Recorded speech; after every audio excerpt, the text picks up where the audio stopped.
Explosions are rattling parts of eastern Ukraine 48 hours after a ceasefire went into effect. The hardest hit area is the strategic town of Debaltseve. It's held by the government, but pro-Russia rebels have surrounded it, and they want the key rail hub that links the separatist-controlled regions of Donetsk and Luhansk. Tom Barton is following the developments and reports now from Moscow. With heavy shelling by Russian-backed militants on the Ukrainian-held town of Debaltseve in eastern Ukraine, it does seem that this latest ceasefire that never began in its entirety is now on the verge of complete collapse. Those Russian-backed rebels themselves, who do accuse Ukrainian forces of shelling as well, though Ukraine says it is only firing when fired upon, say that quite simply the war is continuing.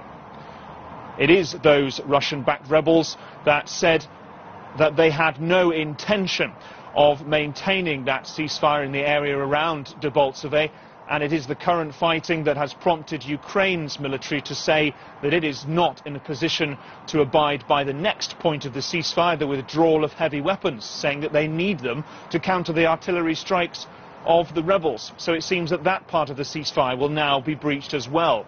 The EU has imposed fresh sanctions on 19 more individuals and 9 companies connected with the conflict in eastern Ukraine, among them 2 Russian deputy defense ministers and a Russian singer. Moscow says that in response it will respond adequately to those sanctions.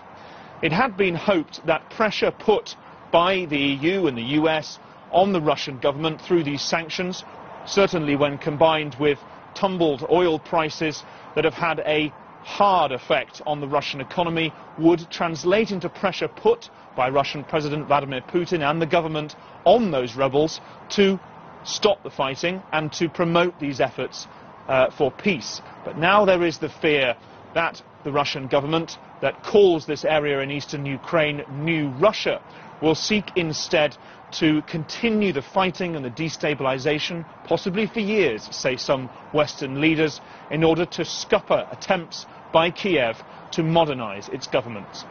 Tom Barton, Moscow, CCTV.